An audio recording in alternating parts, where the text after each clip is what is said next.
Hi friends, പുതിയൊരു job information വീഡിയോയിലേക്ക് സ്വാഗതം. അപ്പോൾ ഇന്നത്തെ ഒരു വീഡിയോയിൽ നമ്മൾ നോക്കാൻ പോകുന്നത് ധനലക്ഷ്മി ബാങ്കിൽ വന്നിട്ടുള്ള പുതിയൊരു നോട്ടിഫിക്കേഷനെ കുറിച്ചിട്ടാണ്. ധനലക്ഷ്മി ബാങ്കിൽ അപ്രന്റീസ്ഷിപ്പിന് വേണ്ടിയിട്ടാണ് പുതിയൊരു റിക്രൂട്ട്മെൻറ്റ് നടത്തുന്നത്. ടോട്ടൽ 50ഓളം ഒഴിവുകൾ വന്നിട്ടുണ്ട്. അപ്പോൾ BCom കഴിഞ്ഞിട്ടുള്ളവർക്ക് ഇതിലേക്ക് അപ്ലൈ ചെയ്യാവുന്നതാണ്. ഓൺലൈനായിട്ടാണ് അപ്ലൈ ചെയ്യേണ്ടത്. അപ്പോൾ നമുക്കൊരു നോട്ടിഫിക്കേഷൻ്റെ കൂടുതൽ ഡീറ്റെയിൽസ് നോക്കാം. വീഡിയോയിലേക്ക് പോകുന്നതിന് മുമ്പ് നിങ്ങൾ ആരെങ്കിലും ആദ്യമായിട്ടാണ് ഈ ചാനൽ കാണുന്നതെങ്കിൽ മറക്കാതെ സബ്സ്ക്രൈബ് ചെയ്ത് വെക്കുക. അതോടൊപ്പം തന്നെ പുതിയ നോട്ടിഫിക്കേഷൻ കിട്ടുന്നതിന് വേണ്ടി തൊട്ടടുത്തുള്ള ബെൽ ബട്ടൺ കൂടി എനേബിൾ ചെയ്യുക. അപ്പോൾ ഞാൻ അപ്ലോഡ് ചെയ്യുന്ന പുതിയ ജോബ് ഇൻഫർമേഷൻ വീഡിയോസ് നിങ്ങൾക്ക് നോട്ടിഫിക്കേഷനായിട്ട് ലഭിക്കുന്നതായിരിക്കും. അപ്പോൾ തൃശ്ശൂർ ധനലക്ഷ്മി ബാങ്കിലേക്കാണ് നോൺ എഞ്ചിനീയറിംഗ് വിഭാഗത്തിലേക്ക് 2020, 21, 22 പാസ് ഔട്ടായിട്ടുള്ള ഗ്രാജുവേഷനുള്ള ഉദ്യോഗാർത്ഥികളിൽ നിന്നും ഇപ്പോൾ അപേക്ഷ ക്ഷണിച്ചിട്ടുള്ളത്. ഒരു വർഷത്തേക്കുള്ള അപ്രന്റീസ്ഷിപ്പാണ് നടത്തുന്നത്.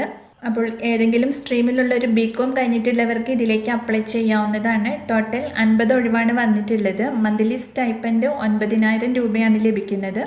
ഒരു വർഷത്തേക്കുള്ള നിയമനമാണ് വന്നിട്ടുള്ളത്. ജോബ് ലൊക്കേഷൻസ് വരുന്നത് കോഴിക്കോട്, കണ്ണൂർ, കാസർഗോഡ്, മലപ്പുറം, തൃശ്ശൂർ, പാലക്കാട്, എറണാകുളം, കൊല്ലം, കോട്ടയം, തിരുവനന്തപുരം ജില്ലകളിലായിട്ടാണ്.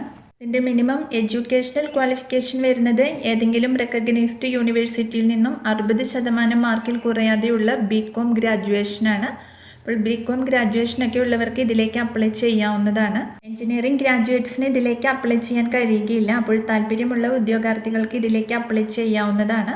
അപ്പോൾ അപ്ലൈ ചെയ്യാനുള്ള ലിങ്ക് ഡിസ്ക്രിപ്ഷൻ ബോക്സിൽ കൊടുക്കുന്നുണ്ട്. അപ്പോൾ ആ ഒരു ലിങ്കിൽ നിങ്ങൾ ക്ലിക്ക് ചെയ്ത് എക്സൽ ഷീറ്റ് ഡൗൺലോഡ് ചെയ്ത് ഫിൽ ചെയ്തതിന് ശേഷം ഇവിടെ ഒരു ഇമെയിൽ ID കൊടുത്തിട്ടുണ്ട്. അതിലേക്ക് നിങ്ങൾക്ക് അപ്ലൈ ചെയ്യാവുന്നതാണ്. അപ്പോൾ മെറിറ്റിൻ്റെ അടിസ്ഥാനത്തിലാണ് സെലക്ഷൻ നടത്തുക. അപ്പോൾ ഇത്രയുമാണ് ഇതിൻ്റെ പ്രധാനപ്പെട്ട കാര്യങ്ങൾ വരുന്നത്. ഇതിൻ്റെ കൂടുതൽ ഡീറ്റെയിൽസ് താഴെ ഒഫീഷ്യൽ നോട്ടിഫിക്കേഷൻ ലിങ്ക് കൊടുക്കുന്നുണ്ട്. അപ്പോൾ നിങ്ങൾ നോട്ടിഫിക്കേഷൻ നന്നായിട്ട് വായിച്ച് നോക്കിയതിന് ശേഷം അപ്ലൈ ചെയ്യുക. ഒരു നോട്ടിഫിക്കേഷൻ്റെ ഓൺലൈൻ ആപ്ലിക്കേഷൻ സ്റ്റാർട്ട് ചെയ്തിട്ടുള്ളത് 22/9/2022 മുതലാണ്. 6/10/2022 വരെ ഇതിലേക്ക് അപ്ലൈ ചെയ്യാവുന്നതാണ്. സർട്ടിഫിക്കറ്റ് വെരിഫിക്കേഷൻ വരുന്നത് ഒക്ടോബർ 2022 തേർഡ് വീക്കിലായിരിക്കും. അപ്പോൾ ഈ ഒരു നോട്ടിഫിക്കേഷനെ കുറിച്ചിട്ടാണ് ഇന്നത്തെ ഒരു വീഡിയോയിൽ ഷെയർ ചെയ്തിട്ടുള്ളത്. അപ്പോൾ ഈ ഒരു വീഡിയോ നിങ്ങൾ മാക്സിമം നിങ്ങളൊരു ഫ്രണ്ട്സിലേക്കും കൂടി ഒന്ന് ഷെയർ ചെയ്ത് കൊടുക്കുക. വീഡിയോ നിങ്ങൾക്ക് യൂസ്ഫുൾ ആയിട്ടുണ്ടെങ്കിൽ ലൈക്ക് ചെയ്യുക. പുതിയൊരു വീഡിയോയുമായി കാണുന്നത് വരെ താങ്ക്സ് ഫോർ വാച്ചിങ്.